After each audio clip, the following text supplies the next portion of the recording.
halkan waa Qowl Media TV. qodobada aad ku maqli doontaan warka Qowl Media TV waxaa ka mid ah xaaladii ugu dambeysay ee cudurka coronavirus-ka, Soomaali ku go'doonsan caasimadda dalka Liibiya ee Tripoli, dhibanayaashii jeeloogadeeniya oo ballanqaadyo loo sameeyay ciidanka danab oo howlgallo qorshaysan oo ay ka sameeyeen 2 goobood ka sheegtay guul. Kusoo dhawaada mar kale Qowl Media TV. Dowladda Federaalka Soomaaliya ayaa shaacisay in ay ku dishay howlgal ay ka fulisay deegaanada Janaale sargaal sare oo ka tirsan ururka Al-Shabaab.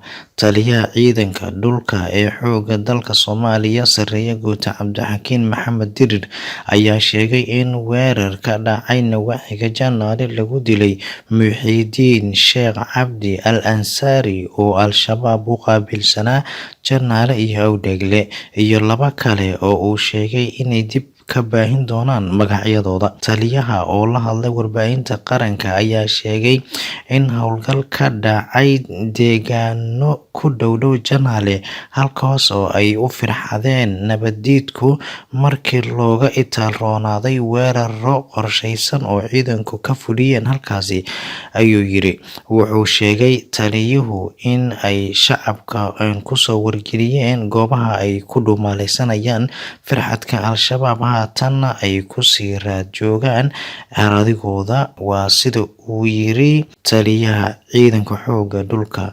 Soomaaliyeed ee Sareeye Guuta Cabdixakiin Maxamed Dirir. Ciidanka Kumaandooska Soomaaliya ee danab ayaa la sheegay in deegaanka Buulaguduud ee duleedka magaalada Kismaayo ku fashiliyeen kuna qarxiyeen 2 gaari oo waxyaabaha qarxa laga soo buuxiyay.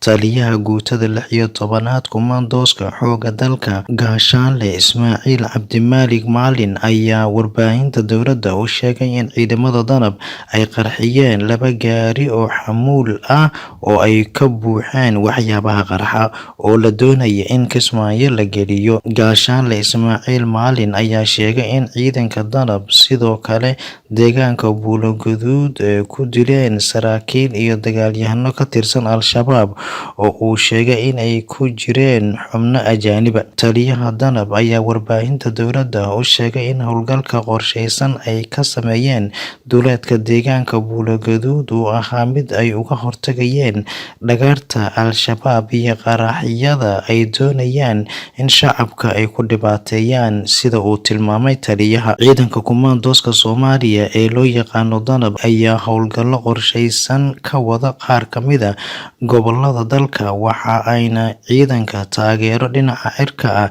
ka helaan ciidamada Mareykanka ee jooga Soomaaliya. Soomaaliya ayaa waxa ay ka walwalsan tahay muwaadiniinteeda ku go'doonsan magaalada Tripoli ee xarunta Liibiya oo tan iyo Talaadadii ay dagaalo qaraar ka soconayaan.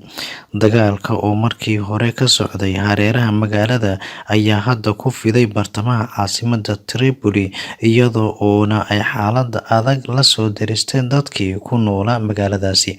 Xoogaga u daacadda ah Generaal Khalifa Xaftar ayaa ka soo gudbay daafacyadii hore ee ciidamada dowladda qaramada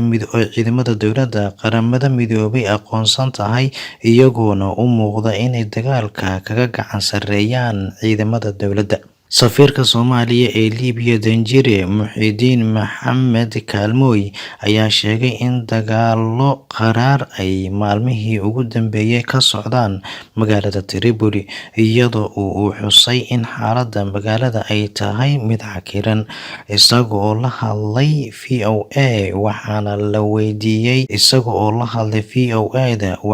weydiiyay walwalka ay ka qabaan Soomaalida ku sugan magaalada Tripoli ee ujeedkoodu yahay inay Yurub uga sii gudbaan, ayaa waxa uu sheegay in walwal xoogan ay ka qabaan xaaladda ay hadda wajahayaan. Waxaan qabnaa walwal aanan la seexan habeen iyo maalin, xaaladda ka daro dibidhal bay maraysaa wixii ay Soomaalidu dhihi jireen berigii hore, waxaana laga hadli jiray tahriib, doon tagtay iyo magafe haysto, laakiin hadda dagaal culus baa socda, ayuu yiri danjiraha Soomaaliya u fadhiya dalka Liibiya. Madaxweynaha dowlad deegaanka Soomaalida Mudane Mustafa Maxamed Cumar ayaa qaar ka mid ah dhibanayaashii jeel ogaadeen ku martiqaaday isla goobtii lagu ciqaabi jiray ee jeel ogaadeen. Dhibanayaashii xabsiga ciqaabta ee jeel ogaadeen ayaa madaxweynaha u soo bandhigay duruufaha ku gadaaman noloshooda iyo weliba sida aynan u helin cadaalad, waxaana martisoorkani inta uu socday xoogga lagu saaray 3 qodob oo kala ah: in dadkii tacadiyada u geystay dhibanayaasha cadaaladda la horkeeno, in dowladdu ka kabi doonto dhanka dhaqaalaha dhibanayaashii waxyeelada kasoo gaartay tacadiyadii loogu geystay jeel ogaadeen, iyo dhanka caafimaadka wax looga qaban doono. Madaxweyne Mustafe oo goobta kula hadlay dhibanayaasha ayaa qiray in xukuumadda ka gaabisay kaalintii ay ku lahayd daryeelka dhibanayaasha, balse waxa uu ballan qaaday in ay xukuumadda dhan kasta ka taageeri doonto haddii ay noqoto dhanka caafimaadka iyo in cadaaladda la horkeeno dadkii tacadiyada u geystay. Madaxweynaha oo hadalkiisa sii wata ayaa sheegay in ay weli sii jiraan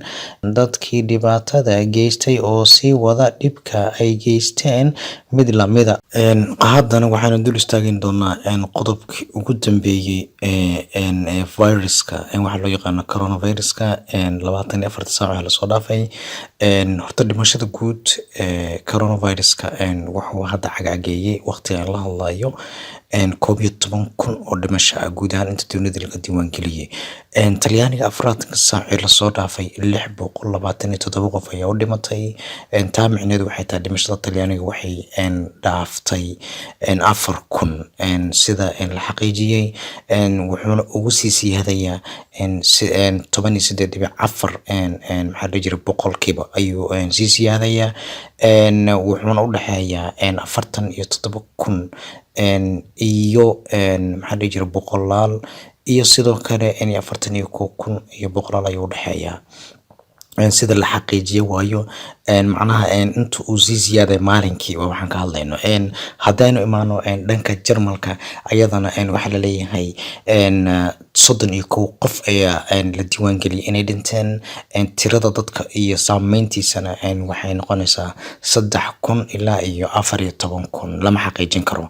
haddii aynu tagno wadamada kale maysan soo gudbin runtii warbixinada caalamiga ah ama website-yada caalamiga kumaysan qorin dhimashadooda. inta badan waxaa isha lagu hayo waa wadanka Talyaaniga oo xaalkiisu uu yahay allo umuraha sahal. haddaynu eegno marka France oo kale dadku inay soo baxaan lama ogolo, soo baxa dadka lama ogolo, oo dhinac ahaan haddii la fiiriyo waxaad moodaa in aan la ogoleyn dad meel isugu imaado. dad wax soo gadanayso oo kale waa caadi, laakiin lama ogolo in aad meelaha maxaa la dhihi jiray aad meel is istaagtaan ama aad waqti dheer meel fadhiisato. dhanka webiga France ku yaalana dhankiisa oo dadka ka degaan dhinacyadiisana waa la xiray, iyadana lama ogolo. haddii aan tagno Australia wadanka la yiraahdo asagana waxaa la xiray meelaha maxaa la dhihi jiray loo yaqaano xeebaha oo kale ayagana waa la xiray. ilaa iyo had jeertaan kiisas cusub oo kala ma hayno. intaas ayaa wararkii ugu dambeeyay coronavirus. ilaahay ha naga haya Soomaaliya wax cusub lama soo sheegin. intaynu dib dambe u kulmi doono. nabadgelyo.